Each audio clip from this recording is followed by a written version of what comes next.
Nah, baru kita masuk. Belajar Quran tuh susah katanya. Mungkin ada yang jawab, oh iya susah. Tapi ada juga bilang, gampang, saya udah bisa lah. Itu keren tuh, alhamdulillah. Nah, kalau masih ada di antara kita yang bilang baca Quran itu susah, maka ini jawabannya. Ada di Quran surah Al-Qamar. Al-Qamar. Dia ulang sebanyak 4 kali lagi.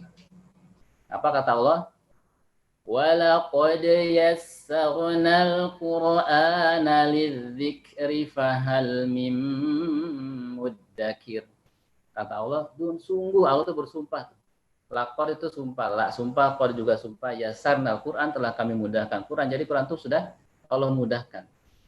Buat apa? Lidzikir, untuk mengingat Allah. Tapi ada tantangannya. Fahal mim muddakir. Siapa yang mau belajar? Jadi mudah itu kalau mau belajar. Jadi yang nggak belajar mah ya gitu-gitu aja. Jadi Quran itu sudah Allah mudahkan. Dan yang bilang mudah itu bukan guru-guru Quran, bukan para ustadz, bukan para ulama, bukan, tapi Allah langsung yang bilang Quran itu mudah. Ada lagi di Quran surat yang menjadikan Umar bin Khattab masuk Islam. Apa itu? Surah Toha. Toha ma anzalna alaikal Qur'ana litashqa. Jadi kata Allah, Toha, kami tidak menurunkan Al-Quran ini untuk kamu jadi susah, jadi gampang. Makanya kenapa channel saya namanya Ngaji ya mudah ya gampang. Karena dalilnya dari sini. Ngaji itu mudah, ngaji itu gampang. Yang penting mau belajar aja.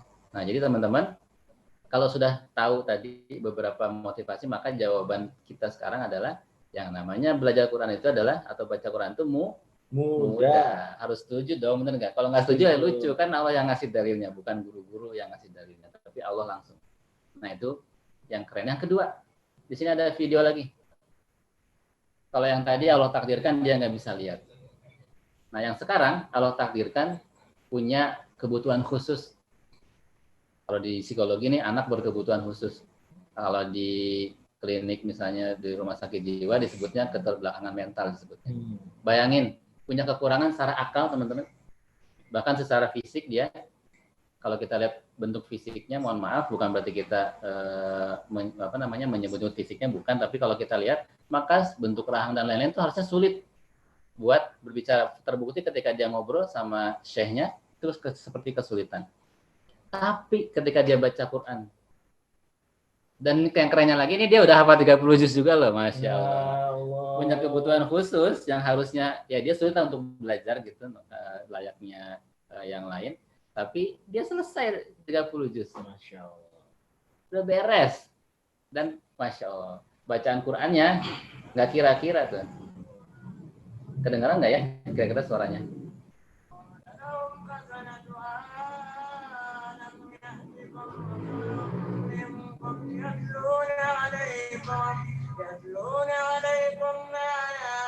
Lafalnya benar, bagus. Nah, jadi itu bukti yang kedua teman-teman, Quran itu mudah. Satu, nggak dikasih penglihatan, mudah. Dia bisa selesai. Yang kedua, Allah kasih dia kebutuhan khusus, selesai juga, beres. Berarti Quran itu mudah bagi yang mau belajar. Nah, berikutnya nih kendalanya. Jadi kita ini kendalanya apa sebenarnya? Kenapa kita nggak seperti mereka, nggak selesai, benar nggak? Ini kendala yang suka disampaikan ketika kalau saya ngajakin orang buat belajar ngaji. Ini tuh, lihat. Satu, sibuk katanya. Wah, ini kalau teman-teman yang udah kerja nih biasanya. Nggak ada waktu lah, atau para bapak biasanya, atau para ibu juga bisa jadi. Ada juga yang karena faktor biaya. Padahal zaman sekarang mau belajar Quran gratis banyak. Wah. Fasilitasnya banyak ya. Jarak juga deket lagi kalau ke tempat belajar ngaji. Kalau zaman saya dulu belajar, jauh saya belajar sampai ke Jakarta, Ciputat, kemana. Terus udah nggak mudah nih bagi yang merasa udah tua. Terus pusing belajar tajwid karena memang teori tajwid itu banyak kan. Nanti kita belajar yang simpelnya gimana. Terus udah hafal lupa lagi. Nah, ini biasanya kendala-kendala yang suka disampaikan kalau orang diajakin belajar ngaji. Nah, jawaban terakhir yang membuat kita malu adalah ini. Tadi yang pertama nggak bisa lihat, Allah kasih kehendak nggak bisa lihat. Yang kedua dikasih kebutuhan khusus. Yang ketiga, lihat, mereka semuanya adalah Allah takdirkan nggak bisa mendengar dan nggak bisa berbicara. Bayangin, ngaji nggak ngomong gimana caranya, bener nggak? Tapi faktanya bisa. Mereka adalah ahlul Quran, orang-orang yang para penghafal Quran dengan bahasa isyarat, teman-teman. Luar biasa. Jadi Malu apa malu? Malu banget kayaknya. Kalau masih kita beralasan tadi sibuk dan lain-lain, lah mereka apa? Punya kesulitan yang luar biasa, tapi nggak ada tuh sulit-sulit dan bahkan selesai 30 juz mereka.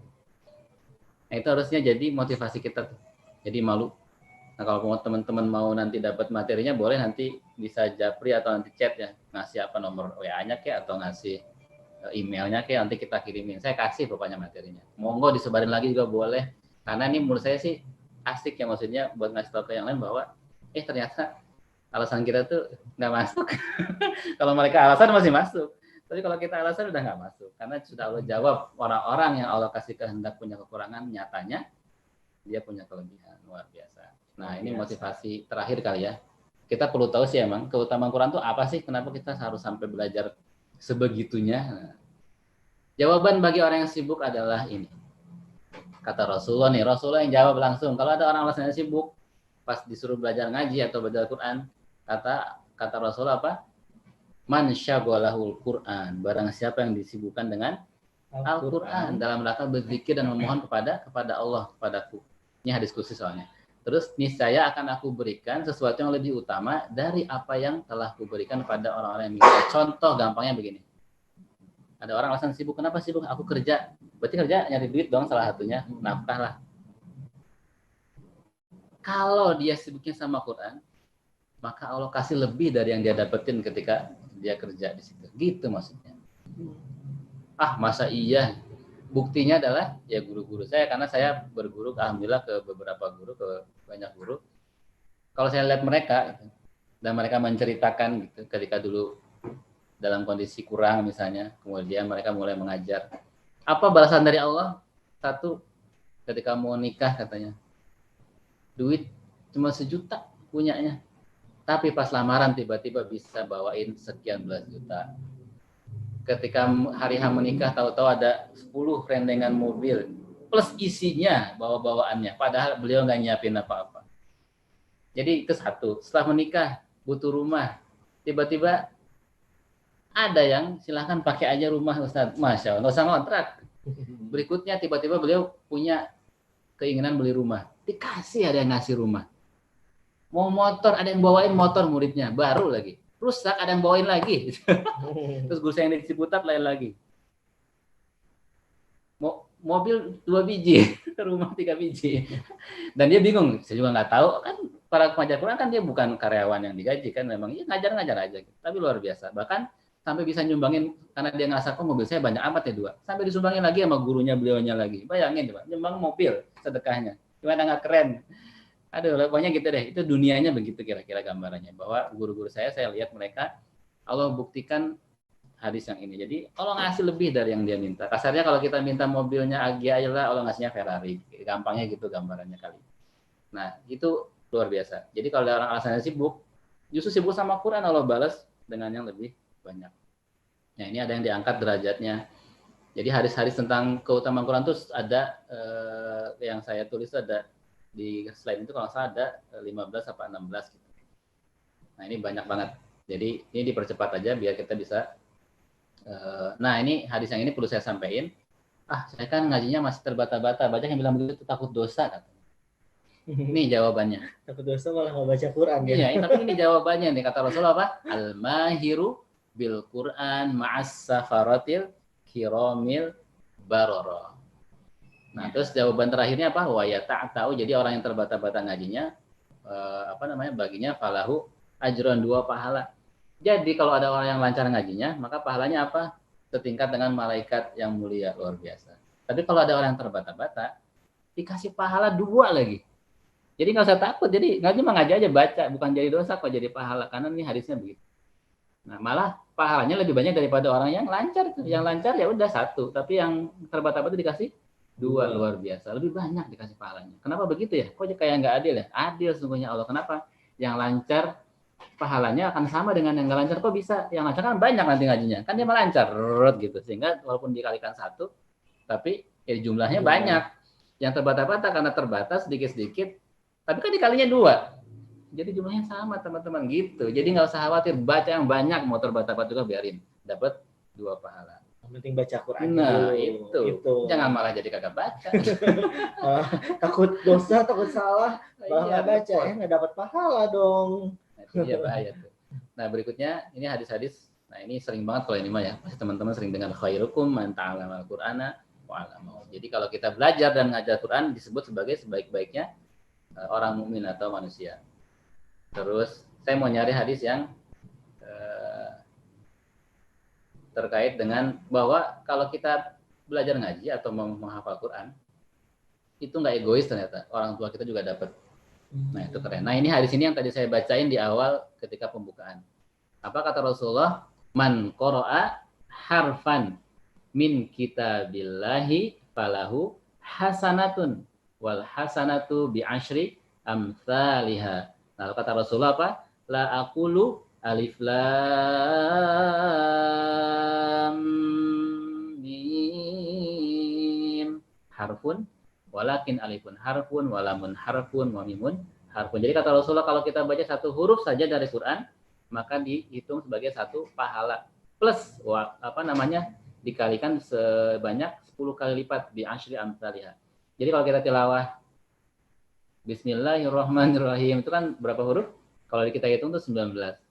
Jadi pahalanya bukan 19 tapi 190. Bulan puasa kan infonya gitu ya, 700 kali lipat, ada yang nyebut, ada yang berapa gitu. Berarti makin banyak lagi gitu. Jadi bayangin tuh teman-teman ngaji aja bacain Quran, nanti pahalanya tuh gitu nambah. Dan kita nggak mungkin iseng-iseng ngitungin ada orang nih tilawah 1 juz gitu kadena sampai beres terus dia hitungin iseng amat. 2, 3, 4. Mendingan juga kita baca lagi, betul gak? Biar banyak. Buang-buang waktu ya. Nah, karena kata Rasulullah dihitungnya bukan alif lam mim 1 huruf, tapi alif sendiri 1 huruf, lam sendiri 1 huruf, juga mim 1 huruf, luar biasa. Jadi kalau tilawah alif lam mim doang aja udah dapat 30 pahalanya. Jadi keren banget sebenarnya. Jadi nggak rugi lah kalau teman-teman banyak baca Quran. Jadi kalau ada orang tua atau guru-guru kita nyuruh buat banyak-banyak baca Quran atau khatamin Quran di bulan Ramadan, ya itulah gambarannya, pahalanya tuh luar biasa. Nah ini nih penolong orang tua. Jadi nggak egois teman-teman nih, teman-teman puas sibuk belajar Quran, ngafal Quran, baca Quran, ternyata apa? Orang tua kita juga ada dapat. Barang siapa yang belajar Quran dan mengamalkannya akan diberikan kepada kedua orang tuanya pada hari kiamat mahkota yang cahayanya lebih indah daripada matahari. Coba aja sekarang nih lagi jam segini lihat, pasti kelayangan mata, susah lihatnya, saking silaunya. Nah ini lebih indah daripada cahaya mata. Bahkan di hadis yang lain ada redaksi yang lain dapat juga jubah kebesaran orang tua kita. Terus ketika orang tua kita kaget kan, ya Allah nih dapat pahala dari mana? Pasan kita nggak pernah ibadah atau ngamalin ini di dunia. Allah jawab, karena anakmu telah mempelajari Al-Quran. Tuh, jadi nggak egois. Keren. Jadi itulah hadis-hadis yang bisa kita jadiin semangat kira-kira kenapa harus belajar Al-Quran. Gitu.